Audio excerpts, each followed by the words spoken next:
In today's world, people feel lost in a sea of ideas. Which ones should we accept? Stay tuned because you're listening to Veracity Hill, striving for truth on faith, politics, and society. Here is your host, Kurt Jarris.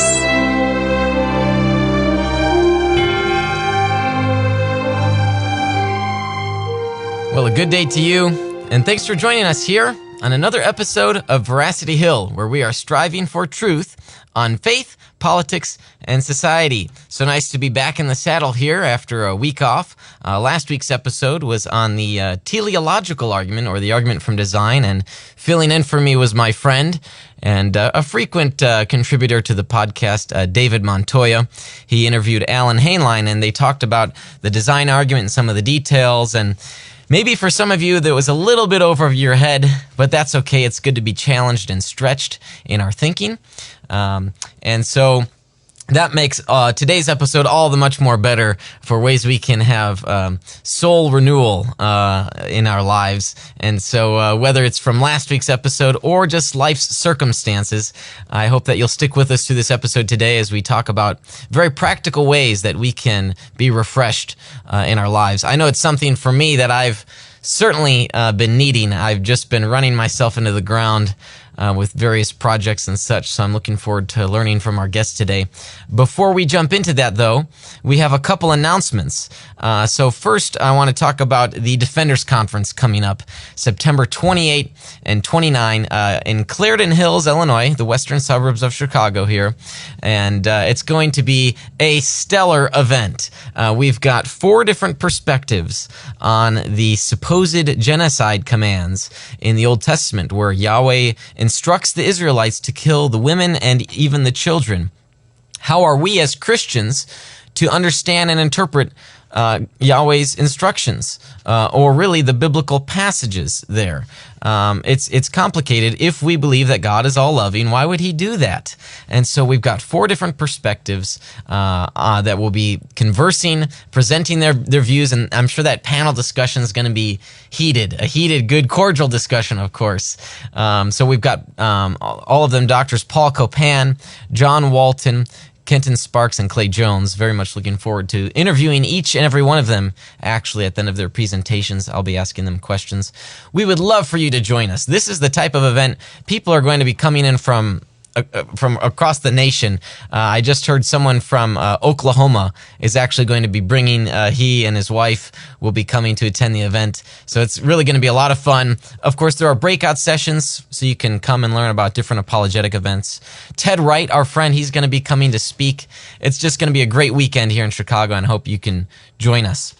Secondly, we are grateful for the patrons, the folks that chip in just a few bucks a month that we have. And I want to put out a request there for further funds, because we're trying to get Veracity Hill on the radio. We would love to move our vodcast into homes through the radio. We were looking at a radio station here in Chicago to make that happen. So we would love to get your monthly recurring support.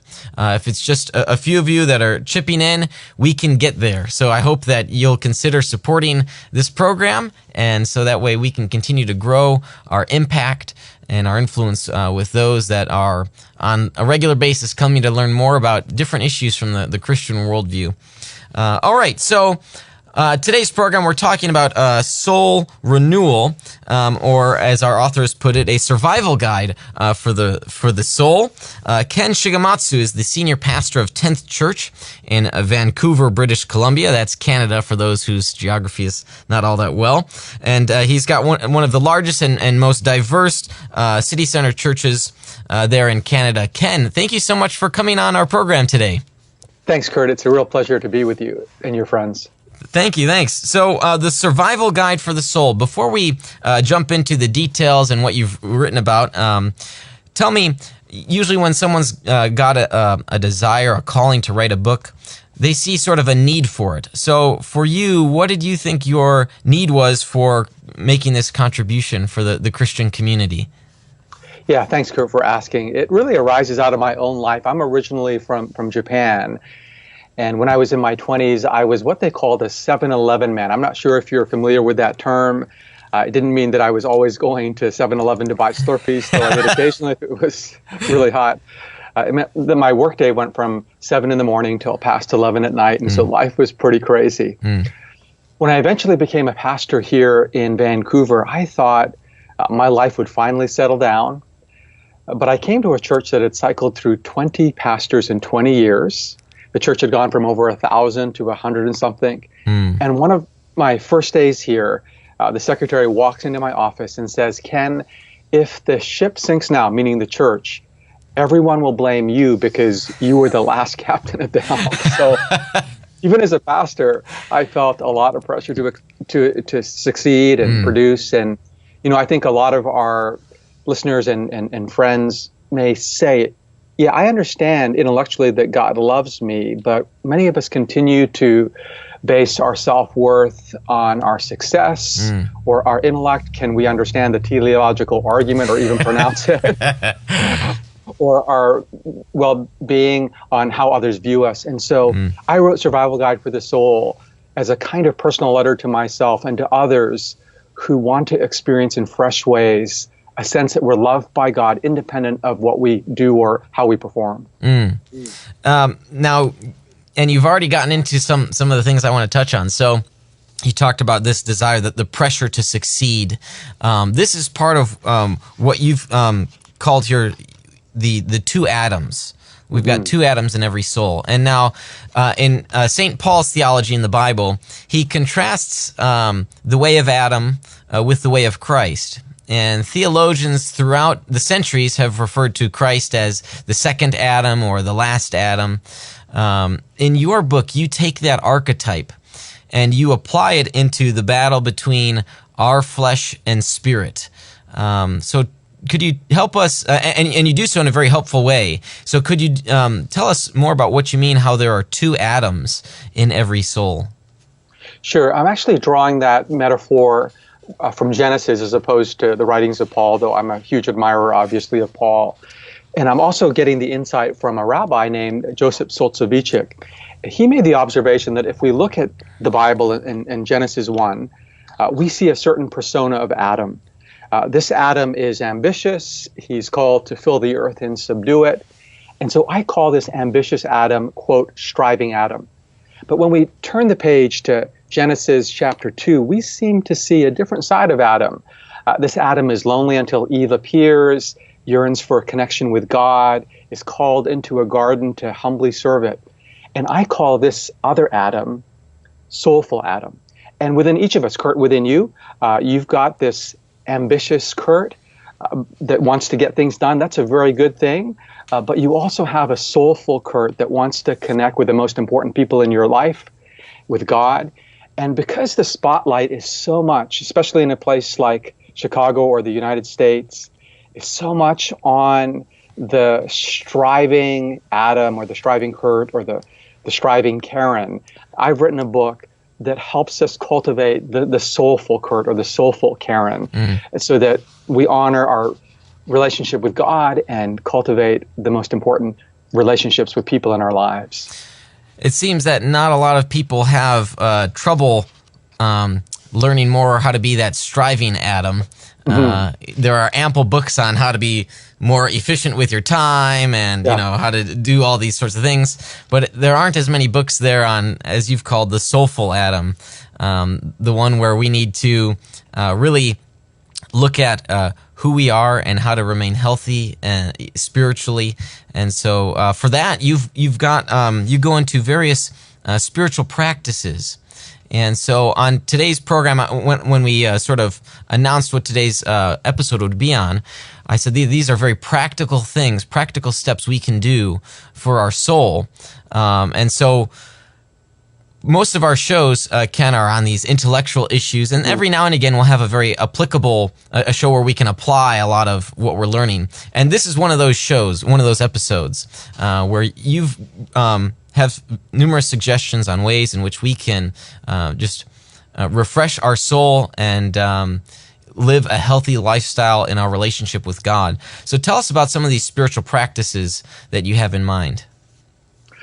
So for one, Kurt, I'm a very easily distracted person. So at any given time, I can feel like there are 1,023 chimpanzees jumping around in my head. Even as I started this conversation with you, I thought it was audio, and then you said, "Oh, it's actually video." And I thought, "Am I like too casually dressed? Should I comb my hair?" So even stuff like that can get me thrown off a little bit. And so, given how easily distracted I am, I find it really helpful at some point in the morning to simply take some time to sit and breathe deeply in and out of my nose. Breathe in. Breathe out. But then I start to think, how much time has gone by anyway? And so I'll reach for my phone, not to check my text messages, but to open up a free app called Centering Prayer, and I'll set a timer to maybe 20 minutes so I'm not thinking about the time. And I'll continue to breathe deeply. Kurt, I'm not sure if you can hear that, but... Yeah, we heard it, yeah. A chime just went off, and this app calls me to pray as though I were in a monastery and a bell were summoning me to pray. Right. Just continue to breathe deeply. In and out of my nose. And then I start to think of all the things I ought to be doing, my to-do list. And so I may reach for my Bible and turn to a passage, or maybe just draw on a passage that I'm familiar with, like Psalm 46. And every time my mind is distracted, I'll repeat the passage or the phrase, "Be still and know that God is God." Distracted. Again. Breathe deeply. Repeat the phrase, "Be still and know that God is God." Kurt, I live near the water like you. It sounds like you're fairly near Lake Michigan there in the Chicago area. I live near the Pacific Ocean here in Vancouver, and I love to be on the water, kayaking or sailing. I don't own a sailboat, but have friends who do. And I've been out on the water when I've seen salmon jumping out of the ocean at a 45-degree angle. Nice. Occasionally, I've seen pods of dolphins, on rare occasions, even whales. And sometimes when I'm simply sitting, I feel like I am being upheld by this mysterious beauty that upholds the whole world. But at other times when I'm on the water, I'll see an empty garbage bag, maybe an empty Coke bottle, maybe some debris, maybe a film of oil. And sometimes when I'm meditating, anxiety will rise up in my spirit.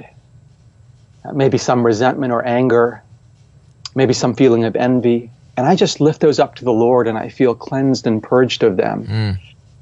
And when I've done my meditation, it's usually not very dramatic while I'm meditating, but I just feel a little bit more relaxed, a bit more focused, and throughout the day, a bit more aware of Jesus. Some people think that meditation is very self-indulgent, navel-gazing. But the neuroscience shows that if a person meditates for as little as 20 minutes a day for 6 weeks, and then a disabled person walks into the room, the person who's been meditating will be 100 times more likely to respond to that person. Kurt, you were recently in a conversation with someone who's this expert debater, and you had mentioned, isn't it a temptation for you to just hate the person or get into a fight with that person? If you meditate, I know a lot of your listeners love to defend the faith, you're going to become more empathetic and more compassionate, and your mind is actually going to work better because this neuroscience shows that, like physical exercise, meditation actually helps to improve your mind, improve your recall, and so forth.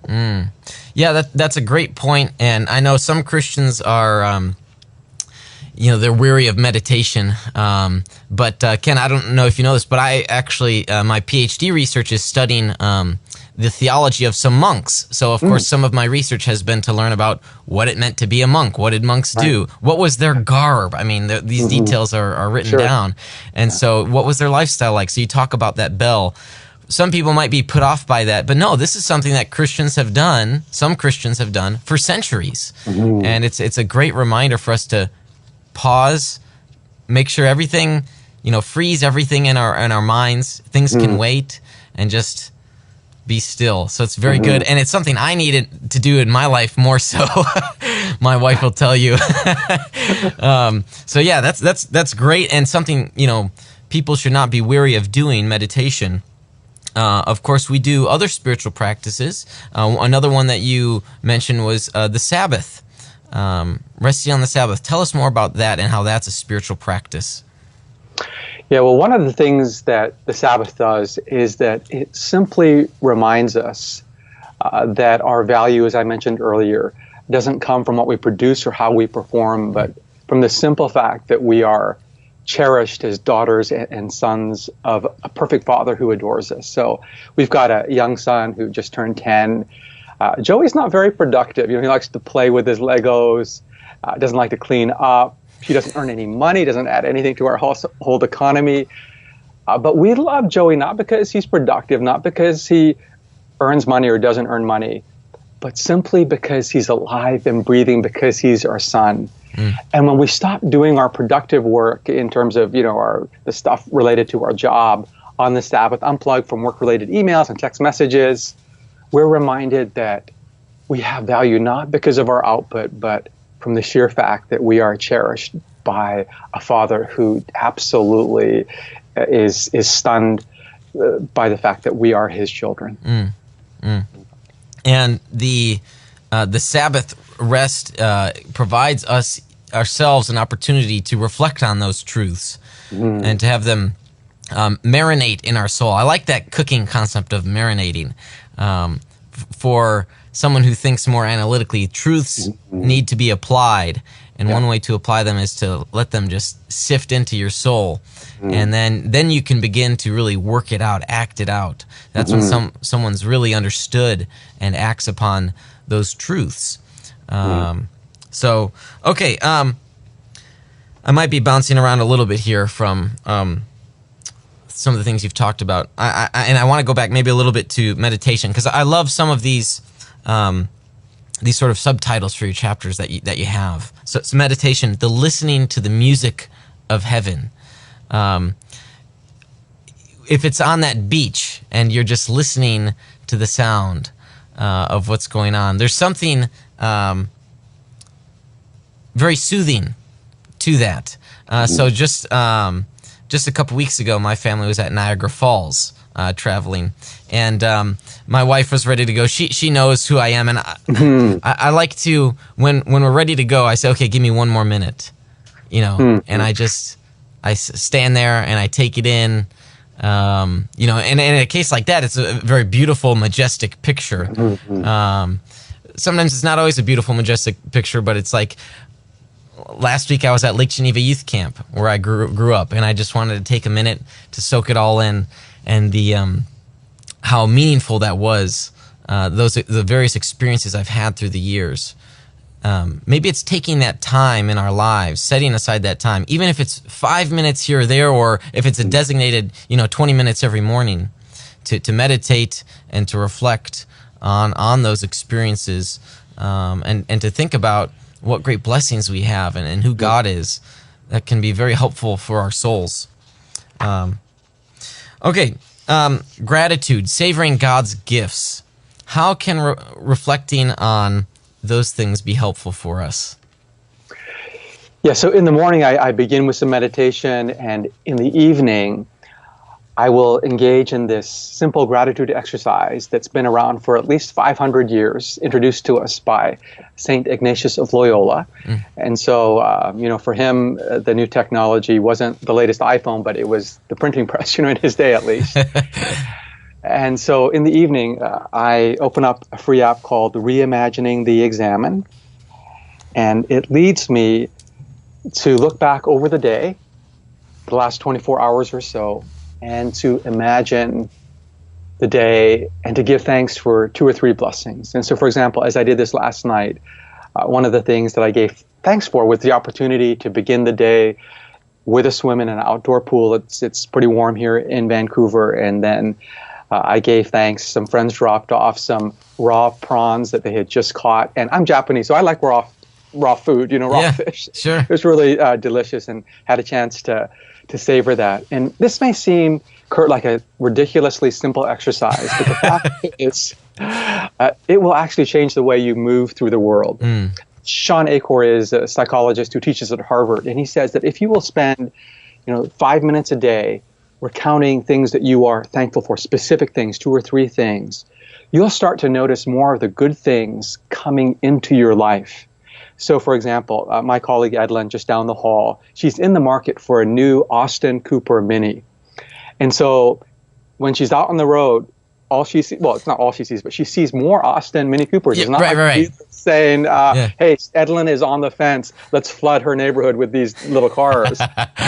She's just primed to think about them and notice them. Yeah. And so it is when we engage in a simple Thanksgiving exercise. It's not like more good things necessarily come into our life, but we notice them more. And when we associate those good things with God's gifts to us, we become more appreciative and aware of his great love for us. And you know, it's not a waste of time, that 5 minutes, from a very practical point of view either. The studies show that if you engage in a simple Thanksgiving exercise, your energy will spike and your happiness will spike about 25%. And so, yeah, it'll change the way you experience life. So the car phenomenon is surely absolutely true. Just a few months ago, we upgraded to a minivan, and the Chrysler Pacifica was the car that we purchased. And all of a sudden, you know, as you're researching what cars and you pick the one, all of a sudden you see all the Chrysler Pacificas on the road. You didn't see them before, even though they're all there. But you're right, you become more aware and attentive to your surroundings. And in that same way, when we think about the things we should be grateful for, you know, we see more of those things. And if I could relate it to sort of the apologetic field too, I've noticed I know some people who are skeptics and are not believers, and interestingly enough, or even I know some people who believe God exists, but they don't really they don't really bear fruit in their lives. So I think something like this could be a very helpful exercise for those people to have those truths marinate, as I mentioned before. Because if God is the creator of the universe, what does that mean for who you are and the things that you have? You didn't have to have these things, but you do. And therefore we should show gratefulness. We should show gratitude to the creator God. And maybe when I hope some of those skeptics and or some of those folks that believe those truths but haven't, say, assented to them yet, maybe the gratitude will get them there and will lead them toward accepting, say, the truths of Christianity, or just in general more gratefulness to who, in fact, God is, and making the Creator their God. So, yeah, definitely some application for gratitude in our lives. And it really helps to put, especially on social media, people talk about first world problems. Having a sense of gratitude can really help us understand, oh, wow, okay, I had to wait in line 10 minutes for, this crazy cup of coffee that I can't even pronounce and I don't even know what's in it, So it can help people realize, oh yeah, there are things we should be grateful for, and there are things other people don't have, and that would bring empathy in our lives, and really we begin to exemplify and act out Christ-like characteristics. Okay, simple abundance. We live in first world economies. Resources are abundant. Material goods are abundant. Sometimes to a fault for people, though, huh? And maybe we need to think about just simple things in life. How I know you wrote about how some people think more material goods will lead to a higher sense of happiness, but that's not the case. It's only maybe a base level of goods that would get us there, but that we become unsatisfied after that level. Talk to us about simple abundance. Sure. I was flying out to Manila, the Philippines, from Vancouver on one of these red-eye flights, and around midnight, I unexpectedly got upgraded. So I was really excited, came wide awake, and I walk into the business class cabin, and this flight attendant named Maria, I remember her name, I was pretty moved by getting upgraded. Yeah. Who wouldn't be on a red-eye across the Pacific, Yeah. She brings me a menu, and I open it up, and I think, boy, am I in a fancy restaurant? There were like, beef tenderloin, I think a papaya salad, and I ordered the entree. And then I thought, but I've already had dinner. It's like, close to midnight. And so I invited Maria over and said, Maria, thanks, this dinner looks amazing, but I'm already full, I've had dinner, so I'm just going to pass. And I decided to sleep. When we're full, when we've had a meal, it's not like we're not drawn to food or maybe a dessert, but we don't crave food in the same way that we do when we're famished or hungry. And in the same way, when our souls are filled with a sense of God's love, filled with a sense of his presence, we don't pine after material possessions in the same way that we would if we were lacking something significant inside us. And so, if we have more to live for, we need less to live on. We obviously need a certain baseline, as you just mentioned, to live in a place like Chicago or wherever, Vancouver. But when we have more to live for in terms of God's purposes for our life, we need less to live on, and therefore we're able to live and give more generously.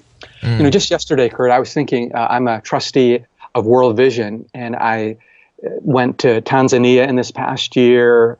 I also went to India, and I met kids that lived in abject poverty, but they were a lot happier than I am, just effusive with joy. And I thought about why, and it's because they live in cultures that celebrate giving and generosity. They don't have much, but what they have, they give. And the neuroscience shows that when you give, the pleasure center in your brain, the same area that lights up when you eat or have sex, lights up when you give. And so, I'm a pastor. I've got a day job, and so 100% of all the royalty money from this book, Survival Guide for the Soul, will go to missions like World Vision that work with vulnerable children. No sacrifice on my part. I've got a day job. We were able to give about $300,000 of gifts from my first book fairly recently, God in My Everything, and it was a joy to do. No sacrifice. I've got a day job. Yeah. And if folks can find ways to live simply, there's less clutter between them and God. They'll connect more deeply with the one who loves them most. And as they meditate and interact with a generous God and they become more generous, they'll live with more joy. So what you're saying is there is a scientific phenomenon in our brain where when people give money, it activates the pleasure center. Right, and, yes. And so for that reason, people should donate to Veracity Hill. I was about to say that, yes. And he didn't even prime me, but Kurt and his colleagues are doing a good thing here at Veracity Hill. So you'll feel good. They'll, God will smile. God smiles on you either way, as I said, but there'll be something will go off in your brain that God has created. That's great. Funny. Yeah. Sorry for taking that little tangent there. Okay, so great.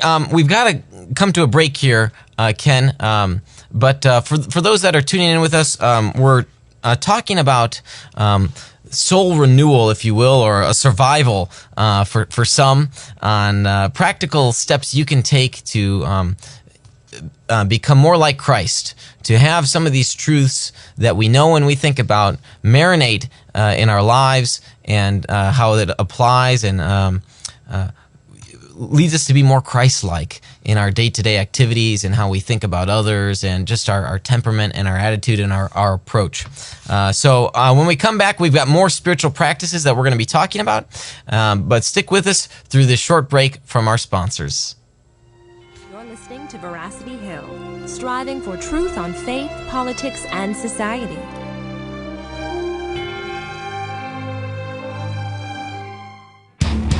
Evangelical Christians are talking about hell. What if we believe what we believe because we've always believed it? What if the gospel is really a matter of life and death? We want you to open your mind, open your Bible, and rethink hell. At rethinkinghell.com, evangelicals look at what the Bible says about hell, putting conventional and controversial views to the test.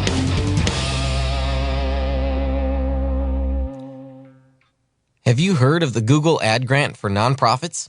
501c3 nonprofit organizations can receive $10,000 per month in online advertising credit from Google, empowering you to share your message with the world. At Defenders Media, we partnered with Nonprofit Megaphone, an agency focused solely on Google grant acquisition and management. They got us approved for the grant and now manage ad campaigns, bringing hundreds of new people to our websites each month. If you are eligible, Nonprofit Megaphone will acquire and manage the grant for you for a month for free to see if they can help you too. Visit nonprofitmegaphone.com to learn more.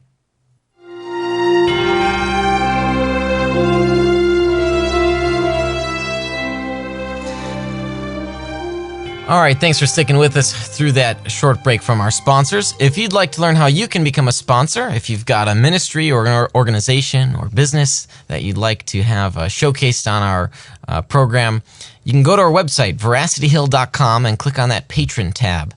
Now, today I'm joined by Ken Shigematsu. He is the senior pastor of 10th Church in Vancouver, British Columbia, which is one of the largest and most diverse city center churches in Canada. We're talking about spiritual disciplines, ways in which we can take a hands-on approach to renewing our soul and to connect with God and to have these truths marinate in our lives. Now, Ken, I know I didn't give you a heads up, but we do a program on the show called Rapid Questions, where we ask some fun questions about who you are, things you like, that sort of thing. I hope you won't mind here. We've got 60 seconds on the game clock, and the goal is to answer as many of these questions as you can. Sure. So I will start the game clock, and we will get rolling. What's your clothing store of choice? Uniqlo. It was originally founded in Japan, but they've got their first store that opened up here a little while ago. I guess I should do short answers. Nice. Taco Bell or KFC? Taco Bell. Where would you like to live? Vancouver. What's your favorite sport? Sport is basketball. What's your most hated sports franchise? Most hated sports franchise, probably the Boston Bruins. They beat the Vancouver Canucks in the Stanley Cup. So, what's your favorite movie? My favorite movie is, a little embarrassed to say this, It's a Wonderful Life, the Christmas movie. Nice. Yeah. Do you drink Dr. Pepper? No. Pick a fictional character whom you'd like to meet. I would like to meet Alosha from the Brothers Karamazov. What celebrity are you most like? Oh, I don't think I'm most like this celebrity, but the one I'd most like to meet is probably the Pope. The Pope? Yeah. Nice. Pope Francis. So, yeah. Okay, great. I don't think I'm like him necessarily, but I admire some of the things he's done. Sure, yeah, and you'd like to meet him, and I'd like to ask him. I know the Catholic Church has recently they had the catechism change on capital punishment, so that's caused some internal turmoil amongst devout Catholics. So I'm interested to follow that debate along a little bit. I haven't looked at the issue all that much myself. I just know there's been some folks that I follow, some Catholic thinkers that are saying, wait a second, hang on, wait. So, interesting. Good, all right. So, your favorite sport's basketball.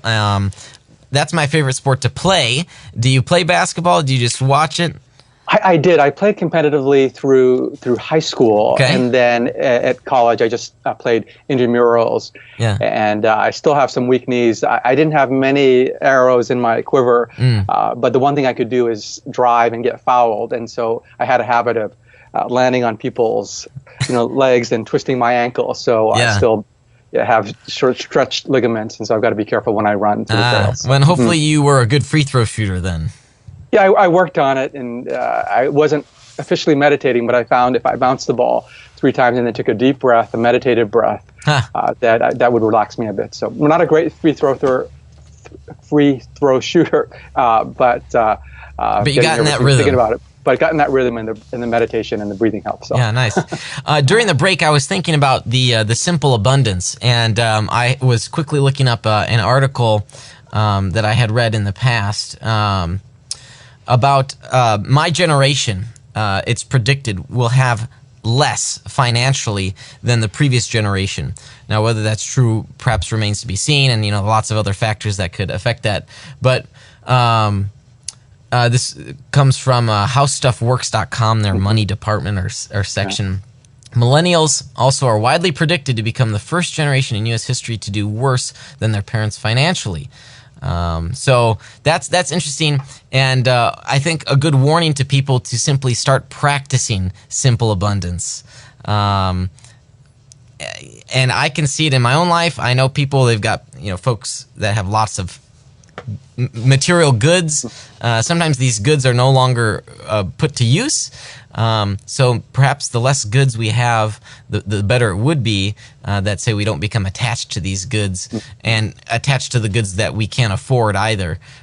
So that simple abundance lifestyle and way of thinking can prepare us for the future, at least some of us in my generation. Okay. Yeah, if I can just interject for a minute, Kurt. Yeah. Especially to younger folks, people in your generation, Christianity and Eastern religions, as I point out in the book, they both teach that money and material possessions can bring a certain level of happiness, but only the lowest rung. Yeah. The higher levels of happiness come from generativity, that's what you're about, Kurt, and from surrendering to an infinite love. And so, whether our friends and listeners become wealthy in a material sense or not, they can experience great joy by experiencing the love of God and living for a cause bigger than themselves. Yeah, that's great. Talk to us about servanthood. I've seen at the church I grew up at, I recall a lot of people chipping in, volunteering, whole Sunday school programs, volunteering, and even the church I go to now, you get that. But somewhere along the way, it began to shift, at least in my perception, that people went from volunteering to, hey, can I get paid for this? And so there was sort of a shift in what I perceived as the ethos from volunteer-supported church ministries to paid church staff, which would help do the work and then oversee people doing things. How important is servanthood here for a spiritual practice that we and just to comment on what you just mentioned, there are social science studies that show that if you're paid to do something that could be voluntary and then you're no longer paid, you lose the joy in that activity. Yeah. Whereas if you're just a pure volunteer, then there's a joy that you get when you're not paid. And so, for example, I occasionally do weddings. We've got a large staff here. I know that young couples usually have big expenses around their wedding, so I insist in not being paid. I mean, sometimes people will give me a gift certificate for a restaurant. I don't ask for that. But there is a joy in just offering my services to officiate at a wedding as a pure gift, so that I don't get if I'm paid to do something. I'm from Japan, Kurt, as I mentioned earlier, and my wife and I, the other day at breakfast, were talking about this physician that was renowned across Japan who died fairly recently, and he continued to offer medical care until he was 105 years old. Wow. I'm not kidding, 105 years old. He's the son of a pastor, a devout Christian, but when he was 59 years old, he was taken hostage by a terrorist group in Japan, taken as a hostage to North Korea, thought he would die, and miraculously he was freed. And although he was already a Christian, he had just such a profound sense that his life was gift, that his existence was grace, that he began to serve others around him in really generous ways, continued to practice medicine, and finally as a volunteer until the age of 105 when he died. And he would crisscross the country and talk to elementary school kids, to senior citizens, and everyone in between. And he would say the secret to a flourishing and joyful and fulfilled life is giving, it's service, it's taking your time. He was a scientist, so he thought in terms of time and linear, to give your most precious commodity, your time, for others. So Jesus was right. I mean, it is more blessed to give than receive. We find our life by giving it away. Yeah, and some of the ways we can give is not just money, but right, exactly. And it's two different phenomena. To give one's money, can help cover financial obligations, but to give one's time, that's a different experience. It's one thing to pay people to do a job. It's another to do the job yourself. So I think here about like healthcare. You can, and this might be like an older, type of example, but you could pay someone to care and to nurture for someone who's, on their deathbed. It's or here, let me use a contemporary example. It's one thing to pay people to care for your aging parents in a retirement home. It's another thing to have your parents live at home with you and to watch their health decline.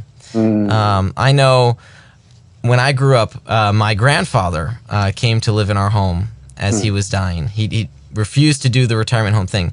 But I'll tell you what, I had some conversations I never had with my grandfather when he moved in. and I learned more about life, about who he was, and I appreciated seeing him and seeing what it was like for a human to come to death's door and to die. That's a whole different experience. So when you give your time, when you give your energy, that's a different thing than just giving your money. So to be a servant seems like it covers more the giving of the time and energy more than just giving financially. And so maybe we should think about ways we can serve in our Christian churches, in our communities, nonprofits, even our neighbor. How about our neighbor who might need our help clearing his gutters or something like that? Those are ways we can help and serve and love others. All right, friendship is another spiritual discipline. I know some people that they don't have many friends, and not that number is a value, but the quality. Some people can be very isolated and not have any quality relationships either. Talk to us about friendship. Yeah, social scientists talk about the fact that we have these things called mirror neurons. And so, Kurt, if you're at a party and you're talking to someone and they reach into the bowl for some chips, you're more likely to reach into the bowl and mimic them and eat some chips yourself. Or if you're laughing as you're just doing, our listeners are more likely to just laugh or at least smile. Our emotions are contagious. Yeah. How about yawning? Is that also one of those? Yeah, yawning is contagious. And contrary to popular opinion, I know that people consider that it's rude. I heard a judge scold someone in court for yawning. It actually releases some dopamine in our head and makes us more alert and awake. So there's a positive function to yawning. But our mirror neurons also cause us to mimic the values and the desires of others. And so if we want values and desires that are consistent with Jesus Christ, we do well to walk with a sister or a brother who loves Christ, who wants to be faithful. You know, we've also talked about well-being here, and you mentioned that your generation may be less wealthy financially than your parents' generation. You know, the social science also shows that the greatest predictor of happiness is not your income, your family income, is not your GPA, is not whether you live in a warm climate during the winter. It's the quality of your social friendships. And as you mentioned, it doesn't have to be a lot of friends, but it's the quality, whether it's members of your family or people in your neighborhood or church or wherever. School, work. Discerning our sacred calling or vocation. This is, I think, the last spiritual discipline here that you've got. For me, that's something that I've thought about in my life. I've thought, vocation can be a broad sense in how God calls us in what we do. Some people, I think, have some misconceptions about vocation. But how is it that in discerning our God-given vocation, that can be a spiritual discipline, if you will? I think some people view it more as a spiritual task, you know, a burden to bear. You've got to figure it out. But how can that be healthy for us? You know, the theme of the book is about how to flourish spiritually when we feel pressured to achieve. And so a lot of us, especially in this social media age, tend to judge ourselves in comparison to our peers. Oh my gosh, it's awful on social media. Yeah. You've got people posting pictures of their vacation. You know, all of a sudden you think, oh, I want to be on vacation. You know, the comparison there. Absolutely true. Sorry, continue. Yeah, and God is not going to judge our, quote, success in relation to a peer that we may admire or perhaps envy. True success is about discovering God's will, our unique calling, and then embracing that, whatever it may be. And we'll also find our greatest fulfillment as we do that. Some of the practices like silence in God's presence can really help. You know, I worked in the business world before I became a pastor, and there was a time in my life in my 20s where I wasn't sure whether I was being called to go back to the corporate world, become a pastor, work as a journalist like my father did. And I just spent some time in silence and in fasting. And on day 3, I know this may sound weird to some folks, the words almost mystically came into my spirit. 10th Church, I had no connection with it. Church was filled with Anglo-Saxons from Europe. I still am Japanese. It just seemed so bizarre. You know, when we enter the world to come, God will not ask me why were you not Billy Graham? Why weren't you Mother Teresa? Why weren't you Kurt at Veracity Hill? He'll ask me, why weren't you Ken? Why didn't you embrace the unique call I had for you? You know, as Duke Ellington, the jazz musician, said, it's better to be a number one yourself than a number two somebody else. And so, yeah, I would say embrace your unique call, listen to God's voice, and you will find your greatest fulfillment and fruitfulness. It may not be easy, but there will be an enduring joy that won't come from trying to be somebody else, someone that you're not. That's definitely something I had been thinking about a while ago. Learning to be content in one's life circumstances, in one's life situation. You may not get that success, and you're certainly not going to get the success overnight. A lot of people, at least what I perceive, a lot of folks, younger folk, think they're going to be that, the Kylie Jenner, of tomorrow. They're going to become super popular on social media and be that influencer. But that's just not how life works. And, you're more likely to be struck by lightning than to become one of those uber popular people overnight. And so learning to, and recognizing, I should say, God's calling in your life. You said it well there, learning to be who you are and not someone else. That's a good word. So how does redefining greatness help us to apply these spiritual disciplines and to manage our expectations well? Yeah, so there's a chapter on redefining greatness near the end of the book. And Kurt, as I was writing this book, my own father, my dad was dying. You talked about your grandfather and bearing witness to that. And as his life was coming to an end, and he actually died in the process of writing the book, I thought about his journey. He grew up in a war-torn Japan in relative poverty. Didn't have much growing up at all. Couldn't buy books, but he studied hard. Got books from the library, and he ended up going to an Ivy League school here in the United States. Ended up becoming a broadcaster, a journalist with the BBC. Once had Tea with the Queen, which is a big deal there. Yeah, and maybe not so much for Americans, but it was a big deal there. And but as he was dying, none of that mattered to me. His quote resume virtues, to cite the journalist David Brooks, didn't matter to me. What mattered more were his eulogy virtues. What I thought I might say at his memorial service that seemed impending. And I thought about his immense integrity, his astounding kindness, his quiet but very real love, his devotion to Christ. And when someone's dying, that has a way of bringing clarity, especially if you're close to them. And,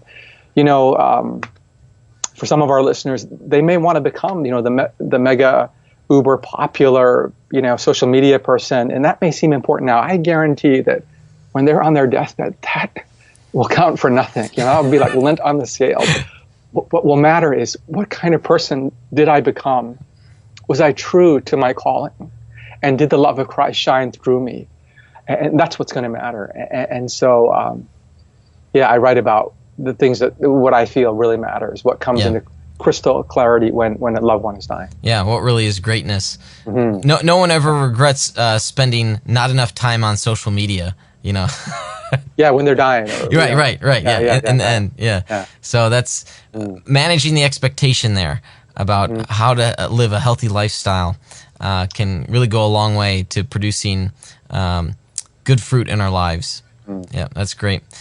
Ken, thank you so much for coming on our program today and for enlightening us and encouraging us as well. Not just sharing about how to do this, but having us do these things. These are very helpful ways we can feed our soul and to draw closer to God and to become more like Christ. So thank you so much, and we're gonna put. Thank you for having me. Yeah, of course. Yeah, we're gonna put a link to the book here on our website, Survival Guide for the Soul. So we'll put that and get the Amazon link to that, published by Zondervan. And the book just came out this week, I believe. Is that right? Right, that's right. Yes, yeah. Okay, so get it while it's fresh. Yeah, we'll be sure to promote it. Thanks, Ken, and God bless you and the ministry work that you're doing. Thanks, Kurt. God bless you too. Thank you. Take care. All right, well, that does it for our program today. I am grateful for the continued support that we have with our patrons. Those are folks that just chip in a couple bucks a month. And I hope you'll consider partnering with us on a monthly basis. We'd love to keep this program going and growing and expanding so others can hear the different shows that we bring to you week in, week out. I'm also grateful for the partnerships that we have with our sponsors: Defenders Media, Consult Kevin, The Sky Floor, Rethinking Hell, the Illinois Family Institute, Fox Restoration, and Nonprofit Megaphone. Thank you to our technical producer, Chris, today, and for our guest, Ken Shigematsu. And last but not least, I want to thank you for listening in and for striving for truth on faith, politics, and society. You've been listening to Veracity Hill, striving for truth on faith, politics, and society. This is a listener-supported program. For more resources, including past shows, visit veracityhill.com.